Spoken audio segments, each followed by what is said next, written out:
سے کرتا ہوں لیکن ہر دفعہ محسوس ہوتا ہے کہ پیشاب کی کچھ نہ کچھ چھینٹیں لگ گئی ہیں. اور بھائی جان نہیں کیا کریں ایسے محسوس, صحیح ہے نا؟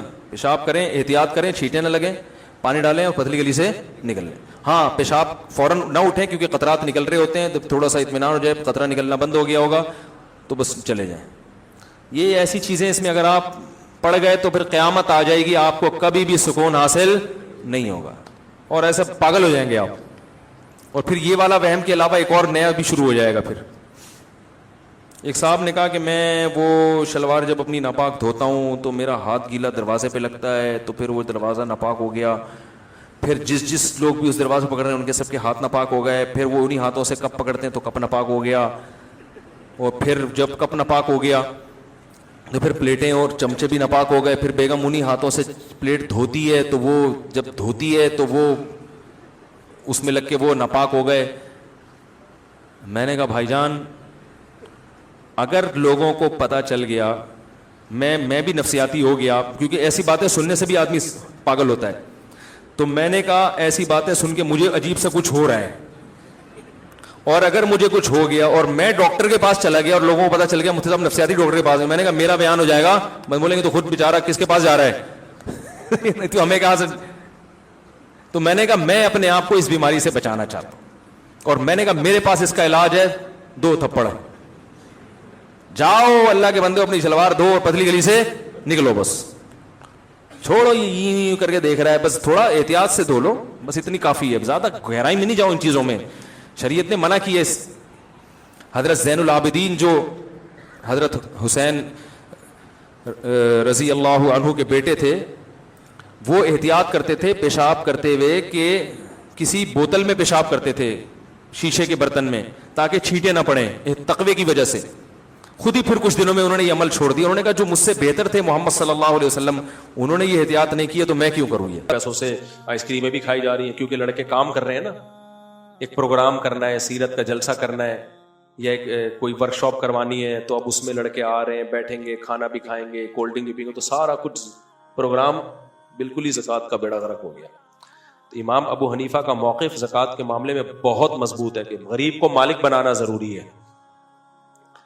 تو بعض لوگوں نے بہت زیادہ عموم لے لیا, فی سبیل اللہ کا مفہوم لے لیا بہت عام, اس کو کوئی باؤنڈ ہی نہیں کیا.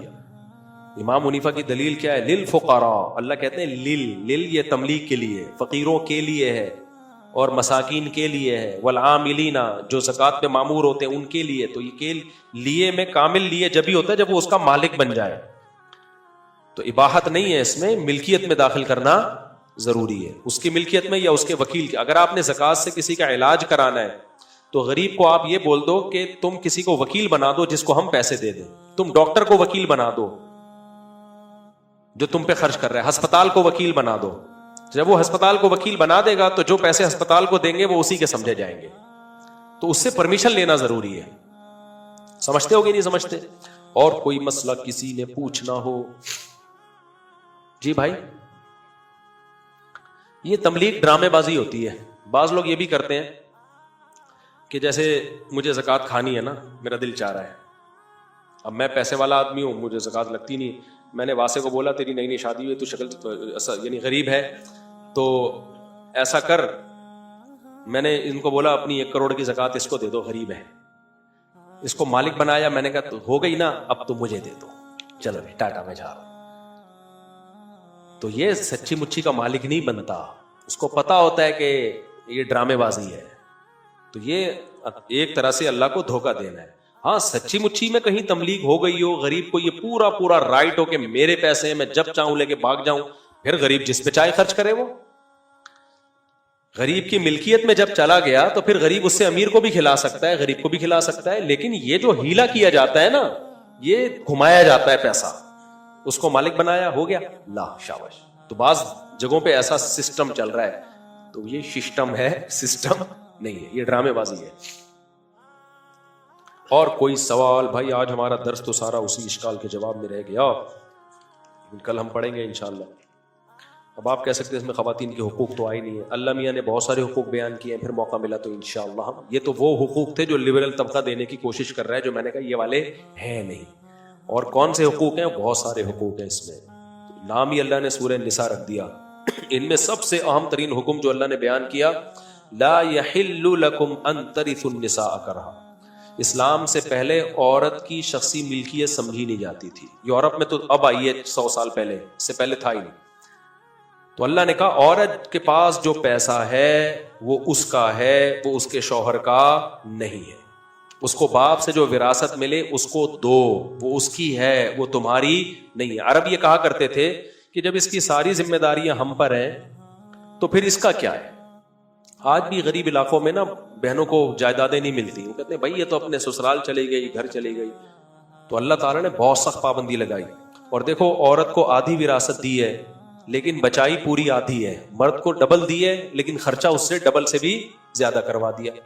ہمارا سیکولر طبقہ یہ بھی اشکال کرتا ہے کہ ایک آدمی مر گیا, ایک بیٹا ایک بیٹی, 1.5 کروڑ روپے چھوڑے, بیٹی کو 50 لاکھ ملیں گے, بیٹے کو 1 کروڑ ملیں گے, تو یہ عورت پہ ظلم ہے. ایک ہندو لڑکی نے مجھے بتایا کہ مفتی صاحب ہمارے یہاں ہندوؤں میں, وہ بعد میں مسلمان ہو گئی الحمدللہ, تو اللہ اس کو استقامت عطا فرمائے. تو اس نے کہا کہ ہمارے یہاں ہندو میں بڑا مذاق اڑایا جاتا ہے مسلمانوں کا کہ مسلمان لوگ بیٹیوں کو آدھی جائیداد دیتے ہیں, بیٹوں کو دگنی دیتے ہیں. کہتی مذاق تو اڑاتے ہیں لیکن ہمارے یہاں آدھی بھی نہیں ملتی, سارا بیٹوں کو ملتا ہے. پھر اس نے بتایا میرے ابا نے بھی سارا اٹھا کے میرے بھائیوں کو دیا, 1 روپیہ میرے لیے نہیں چھوڑا. تو میں نے اس کو بتایا, میں نے کہا یہ جو اسلام نے آدھی بھی دی ہے نا, یہ بھی بہت دی ہے, کیونکہ بیٹی کو 50 لاکھ ملے اور بیٹے کو 1 کروڑ ملے. بیٹی پہ 50 لاکھ کا ذمہ داری کچھ بھی نہیں ہے. جب اس کی شادی ہوگی تو اس کا سارا خرچہ خود اس کا اور اس کے بچوں کا کس کے کندھوں پر ہے, اس کے شوہر پر. وہ 50 اس کے محفوظ پڑے ہوئے ہیں. مہر کا خرچہ کس پہ ہے, شوہر پر. نان نفقہ کس پہ ہے, شوہر پر. بچے پیدا ہو گئے تو ان کا خرچہ کس پہ ہے, شوہر پر. ان کی تعلیم, ان کی شادی, ہر چیز شوہر پر.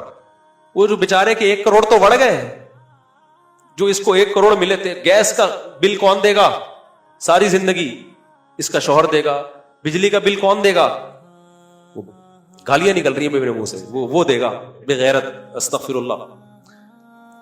گیس کا بل وہ دے گا, بجلی کا بل وہ دے گا, گھر خریدے گا بھی وہی, کیونکہ رہائش دینا بھی کس کی ذمہ داری ہے, شوہر کی ذمہ داری ہے. مکان اگر کرائے پر ہے تو کرایہ کون دے گا, میاں دے گا.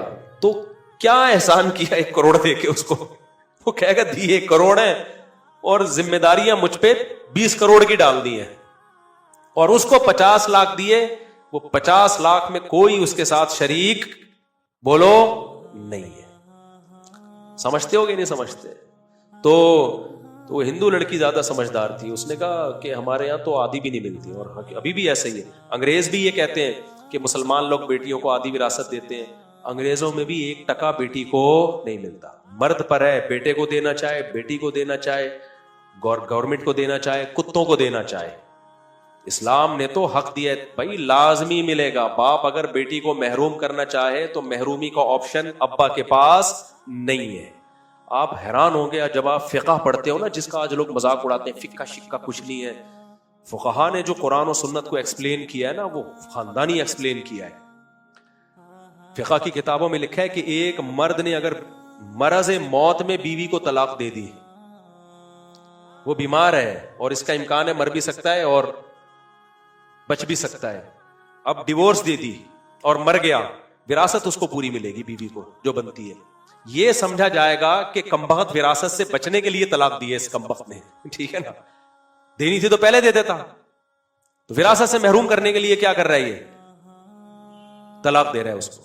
اس کو کہتے ہیں الفار. فار کہتے ہیں وراثت, وارث کو وراثت سے محروم کر کے بھاگنے والا, یعنی وراثت سے بھاگنے والا. تو اسلام نے یہ بھی حکام دیے ہیں کہ آپ مرض موت میں اپنے وارث کو وراثت سے محروم نہیں کر سکتے.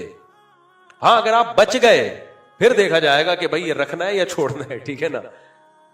لیکن مر گئے نا تو بھائی یہ تو ایسے موقع پہ طلاق دی ہے, یہ تو مرنے لگے تھے, اس کا مطلب ساری زندگی تو دی نہیں, اب تو پیسے بچا رہا ہے, اس کو محروم کر رہا ہے. تو بہت زیادہ اسلام نے رائٹ دیے ہیں. تو اس لیے جو خواتین کے حقوق پہ آوازیں اٹھتی ہیں نا, یہ منجن ہے, یہ حقوق نہیں ہے. رائٹ اللہ نے دیے ہیں عورت کو. ہمارے عورتیں دیکھو اب ماضی سے لے کے اب تک کیسی اللہ نے